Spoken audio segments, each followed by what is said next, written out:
అందరికీ నమస్కారం. ఈరోజు మీ అందరికీ నేను వినిపించబోయే కథ నొప్పించక తానొవ్వక. రచయిత ఇచ్చాపురపు రామచంద్రం గారు. ఇక కథలోకి వెళితే, భర్తకి భోజనం పెట్టి షాప్కి పంపి తను భోంచేసి వంటిల్లు కడిగి భుక్తాయాసంతో కాసేపు మేను వాలుద్దామని కృష్ణారామ అని ఆపసోపాలు పడుతూ జానకమ్మ ముందు గదిలోకి వచ్చేసరికి చటుక్కున గుర్తుకొచ్చింది భర్త భోజనానికి వస్తూ తెచ్చి అందించిన ప్యాకెట్ విషయం. ఆ ప్యాకెట్ వాటము, దాని నుంచి వచ్చే వాసన చీరేమో అనుకుంది బీరువా మీద పెడుతూ. అప్పుడు రేపు దీపావళి, రేపే తన పుట్టినరోజు. దీపావళి నాడు కావడంతో ఎన్ని సంవత్సరాలు వచ్చినా, ఎంత ముసలిదైపోయినా పుట్టినరోజుని మర్చిపోవడం సాధ్యం కాదేమో తనకి, తన ఇంట్లో వాళ్ళకి. భర్త తనకి పుట్టినరోజుకి చీర తెచ్చాడా? ఈ వయసులో పుట్టినరోజుకి కొత్త చీర. నవ్వు వచ్చింది. ఏం చీర తెచ్చారో, ఎలాంటిదో, ఏం రంగుదో? ఆత్రంగా ప్యాకెట్ అందుకొని వణుకుతున్న వేళ్లతో మెల్లగా తడబడుతూ తెరిచింది. ఒక క్షణం తన కళ్ళని తానే నమ్మలేకపోయింది. కలయో వైష్ణవ మాయయో అనిపించింది. కళ్ళు తుడుచుకొని మరీ చూసింది. నెమలికంఠం రంగు కంచిపట్టు చీర, మామిడి పిందెల అంచు, వెండి జెర్రీ. ఆమె ఆనందంతో తబ్బిబ్బు పడిపోయింది. సంతోషం పట్టలేకపోయింది. సరిగ్గా ఇలాంటి చీరే, ఇదే తను ఇన్నేళ్ళు కోరుకున్నది. ఇవాళ వారు తెచ్చారు, రేపు పుట్టినరోజుకి కట్టుకోమని.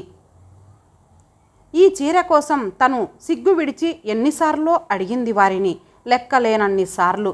తక్కువ జీతం, పెరగని ఆదాయం, పెరిగే ఖర్చులు, పిల్లలు, వాళ్ళ అవసరాలు, ఒంట్లో బాగోలేకపోవడాలు, మందుల ఖర్చులు, పిల్లల చదువులు, జీతాలు, పెద్దమ్మాయి పెళ్ళి, అప్పు వడ్డీలు కట్టడం, అప్పులు తీర్చడం, అర్ధాంతరంగా రిటైర్ అవ్వడం. ఎప్పటికప్పుడు ఏదో ఒకటి. తనకి పట్టుచీర కొనడానికి కష్టపడుతూనే ఉండేది. చివరకు అమ్మాయి పెళ్ళికి కూడా తను కోరుకున్న పట్టుచీర కట్టుకొని పీటల మీద కూర్చోలేకపోయింది. దురదృష్టవశాత్తు పగబట్టినట్లు ఏవో పరిస్థితులు తన కోరికను తీరకుండా కాటువేసేవి. బలమైన కోరికని ఈ పట్టుచీర పిల్లల ముందు కూడా బయటపడిపోయేది. పట్టుచీర కొనని భర్తకి తన మీద ప్రేమానురాగాలు లేవేమో అని సందేహించేది. పండగ పూట పట్టుచీర కట్టుకోలేని తన దురదృష్టానికి చుట్టూ ఉన్న వాళ్ళ మీద, ఆయన మీద కోపం తెచ్చుకునేది. తన సంసారం ఒక విధంగా సజావుగానే సాగింది. కోరికలు తీరకపోయినా సమస్యలు, బాధలు ఇంటిని తినేయ్యలేదు. అందుకు సంతోషించవలసిందే. జానకి, అమ్మాయికి పెళ్లి చేశాం. విష్ణు పెద్దవాడవుతున్నాడు. నీకింకా పట్టుచీర మీద కోరిక మిగిలి ఉందా? ఏమిటో, ఎంత ప్రయత్నించినా ఎప్పటికప్పుడే ఏదో అవాంతరం. నీ కోరిక తీర్చడం కుదరడమే లేదు. క్షమించు. పోనీలే, రేపు నీ కొడుకు ఉద్యోగస్తుడయ్యాక కొంటాడులే అన్నారు వారు చివరికి. అలాగే అమ్మా అన్నాడు దగ్గరలోనే ఉన్న విష్ణు. పులి మీద పుట్రలా వచ్చి పడింది ఆయన అర్ధాంతరపు రిటైర్మెంటు. విష్ణుకి చిన్నదో చితకదో ఉద్యోగం వచ్చింది కనుక గాని, లేకపోతే తాము ఏమైపోయేవారో. 55కి ప్రభుత్వం రిటైరు చేసిన పరిస్థితులు రిటైర్ చేయలేదు నన్ను. చిన్నవాడు. విష్ణు మీద అంత భారము మోపబుద్ధి కావటం లేదు. ఏదో వేన్నీళ్ళకి చన్నీళ్లుగా ఉంటుందని నేను ఓ సాహుకారి ఇంట్లో పని సంపాదించుకున్నాను. నెలకి 400. బాగానే ఉందనిపించింది తనకి. అయితే ఉదయం నుంచి రాత్రి వరకు ఆయన కష్టపడటం చూస్తుంటే జాలేస్తుంది. సంసార భారం ఎంతటిది! ఆయన ఎంత కష్టపడి జ్ఞాపకం పెట్టుకొని తన పుట్టినరోజుకి ఈ చీర తెచ్చారో, ఎన్ని విధాలుగా కూడబెట్టారో దీనికోసం. పట్టుచీర, వెండి జెరీ. ఈ రోజుల్లో ఎంత లేదన్నా 500 ఉండకపోదు. 500. ఆయనకి తనంటే ఎంత ప్రేమ, ఎంత అనురాగం తను అర్థం చేసుకోలేకపోయింది. కానీ వారికి తనంటే ప్రాణమే. వారిని భర్తగా పొందడం తన అదృష్టం, పూర్వజన్మ పుణ్యం. జానకి ఆ పట్టుచీరను కొంచెం విప్పి వెడల్పు చూడటానికా అన్నట్లు భుజం మీద వేసుకుంది. ఆ పట్టుచీర స్పర్శకి ఆమె శరీరం పులకరించింది. అచ్చంగా భర్త తనని సున్నితంగా అంటనట్లుగా కౌగిలించుకున్నట్లు వల్లంతా పులకింతలు పోయి సిగ్గుతో ముఖం ఎర్రబడింది. కొన్ని క్షణాలు ఆ మధురానుభూతిలో మునిగి హఠాత్తుగా ఆమెకు ఏదో గుర్తుకు వచ్చినట్లు పట్టుచీర మడతపెట్టి మంచం మీద ఉంచింది. బీరువా తెరిచి పై అరలోంచి ఉదయం భోజనానికి వస్తూ విష్ణు తెచ్చిన ప్యాకెట్ అందుకుంది. వాడు 10 గంటలకు వస్తాడు, భోంచేసి వెళ్ళిపోతాడు డ్యూటీకి. నీకోసమే అమ్మా, రేపు నీ పుట్టినరోజు కదా అంటూ ఆ ప్యాకెట్ ఇచ్చాడు. వాడికి భోజనం పెట్టే తొందరలో అదేమిటో అప్పుడు చూడనే లేదు, ఇప్పుడు చూడాలి. మెల్లగా ఆ ప్యాకెట్ తెరిచింది, మంచం మీద కూర్చొని. ఆమెకు ఆనందంగా ఉంది. ప్రయోజకుడైన కొడుకు తనకి పుట్టినరోజుకి కానుక ఇచ్చాడు. ఎంత సంతోషంగా ఉంది తలచుకుంటూ ఉంటే. కొడుక్కి తన మీద ఎంత అభిమానం. భగవంతుడా, భర్త అనురాగం, కొడుకు అభిమానం నాకు కడదాకా కరుణించు తండ్రి. ఇంతకంటే నాకు ఏ సంపద వద్దు. చెమర్చుతున్న కళ్ళు తుడుచుకొని ప్యాకెట్లోంచి చీర బయటకు తీసింది. అంతే. ఆమె ఒక్కసారి ఆశ్చర్యం పట్టలేకపోయింది. నెమలికంఠం రంగు చీర, వెండి జెరి, మామిడి పిందెల అంచు, కంచిపట్టు చీర. నిజమా? తను భ్రమపడటం లేదు కదా? కొడుక్కి తన మీద ఇంత అభిమానమా? ఆనాడు ఊరికే అన్నాడేమో అనుకుంది. మాట నిలుపుకున్నాడు, గొప్ప మనసు నిరూపించుకున్నాడు. ఇటువంటి కొడుకుని కన్న తను ధన్యురాలు. చీరను ఆప్యాయంగా ఒడిలో ఉంచుకుంది. అంతే. విష్ణు వచ్చి తన ఒడిలో ఉన్నట్టే అనిపించింది. మాతృత్వంతో ఆమె హృదయం పులకరించింది. ఆ పట్టుచీర స్పర్శ మెత్తగా విష్ణులాగే, చిన్నప్పటి కొడుకులాగే ఆమె కళ్ళు మూసుకుంది. ఎంతసేపు అలా పరవశంతో ఉండిపోయిందో. గడియారం గంట కొట్టింది. 2:30. ఆమె త్రుళ్ళిపడింది. పాతకాలపు బీరువా తలుపుకున్న అద్దంలో తన ప్రతిబింబం, మంచం మీద తను. తనకి 2 పక్కల 2 చీరలు, నెమలికంఠం రంగు, మామిడి పిందెల అంచు, వెండి జెరి, కంచిపట్టు చీరలవి.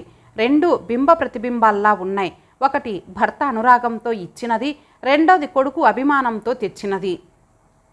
ఇద్దరి కోరిక ఒకటే, తాము తెచ్చినది రేపు కట్టుకోవాలి. పుట్టినరోజు తను తెచ్చిన చీర కట్టుకుంటే భార్యని చూసి సంతోషిస్తారాయన.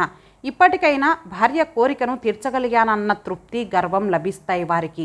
విష్ణు మాత్రం తను తెచ్చిన చీర అమ్మ పుట్టినరోజు నాడు కట్టుకుంటే వాడికి కొండ ఎక్కినంత సంబరంగా ఉంటుంది. వాడికెప్పుడు అమ్మ అంటే అంత అభిమానమే. చిన్నవాడు, వాడిని చిన్నబుచ్చకూడదు. వాడు తెచ్చినది కట్టుకోవడమే న్యాయం కాదేమో. ఆయన ఎంతో కష్టపడి తెచ్చారు. తన కోరిక తీర్చడానికి ఆయన చేసిన అవిరళ కృషి, శ్రమ ఈ చీరలో ఉన్నాయి. భర్తగా ఆయన సాధించిన విజయం ఇది. వయసు పైబడితే మాత్రం ఆయన పురుషుడు కారా? తను స్త్రీ కాదా? ఆయన పురుషాహంకారాన్ని తృప్తిపరచడం తన విధి కాదు. స్త్రీగా స్త్రీకి ప్రతియే కదా దైవం. అదేగా పురాణాలు చెప్పేది, ధర్మశాస్త్రాలు ఘోషించేది. కనుక వారు అనురాగంతో తెచ్చి ఇచ్చిన చీర కట్టుకోవడమే ధర్మమేమో. మరి స్త్రీకి బాల్యంలో తండ్రి, యవనంలో భర్త, వృద్ధాప్యంలో పుత్రుడు అంటారు. తను వృద్ధురాలే. ఆ లెక్కన కొడుకుకి పెద్దపీట వెయ్యడమే యుక్తమేమో. ఏం చేయాలి? రేపు ఎవరు తెచ్చిన చీర కట్టుకోవాలి? ఆవిడకు ఒక్కసారి కలవరపాటు కలిగింది. ధర్మ సంకటంలో పడినట్లు మనసు గిజగిజా గింజుకుంది. వారు తెచ్చిన చీర మానేస్తే కృతజ్ఞురాలనుకుంటారేమో. తన మీద ప్రేమ లేదనుకుంటారు. దాంపత్య జీవితం అనే ఏరు దాటాక భర్త అనే తెప్పను తగలేసిన విశ్వాసం లేని భార్యగా తలుస్తారు తన గురించి. తనని నిర్లక్ష్యం చేసిందని కోపగిస్తారు. ఇన్నాళ్ళు తమ మధ్యకు రాని కలతలు, కలహాలు ప్రారంభమవుతాయేమో. వారు ప్రేమతో తెచ్చిన పట్టుచీర పుట్టినరోజు నాడు కట్టుకోకపోతే, 3 ఏళ్ళు సాము చేసి మూలనున్న ముసలి ముండను కొట్టినట్లు ఇన్నాళ్ళు సవ్యంగా ఉండి ఇప్పుడు ఇంత వయసు వచ్చాక ఎడముఖం పెడముఖం అయితే ఏం బాగుంటుంది? నిజానికి వారి మీద చెక్కు చెదరని అనురాగమే ఈనాటికి. పోనీ విష్ణు తెచ్చిన చీర వదిలేస్తే ఏమనుకుంటాడు?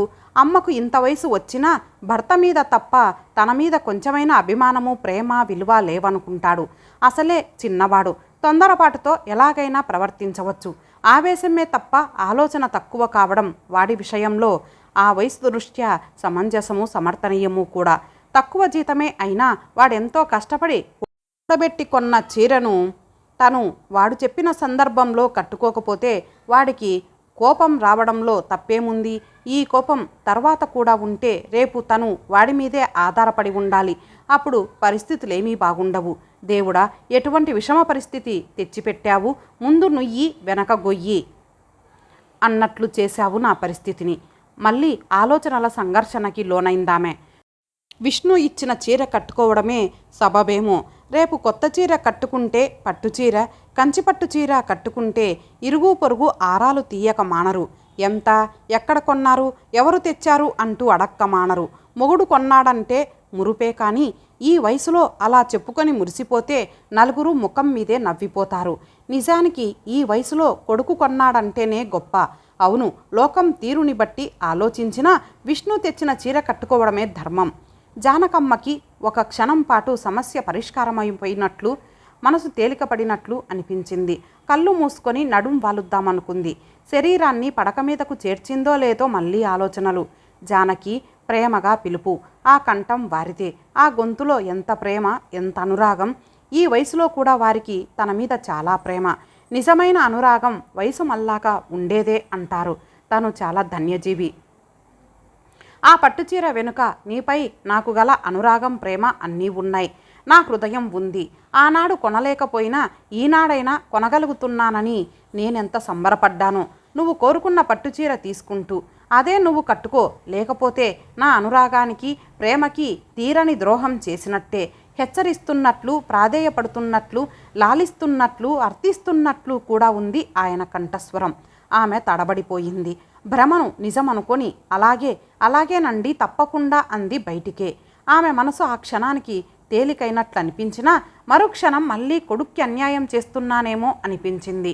ఒకవైపు భర్త, రెండో వైపు కొడుకు, ఇద్దరూ తనని రెండు వైపులకి బలమైన పాశాలు వేసి లాగుతున్నట్లు గిలగిలలాడిపోయిందామె మనసు.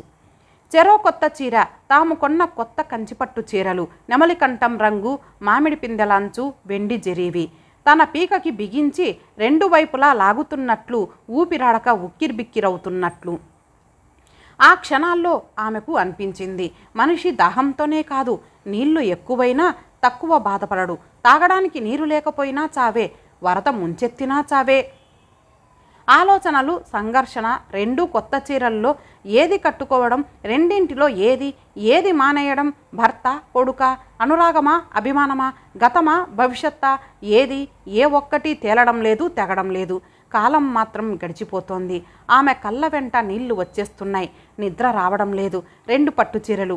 ఆమెకు ద్విగుణీకృతోత్సాహం బదులు రెట్టింపు బాధ కలుగుతోంది. కోరిక తీరడంలోని అతి ఆమెను యాతన పెడుతోంది.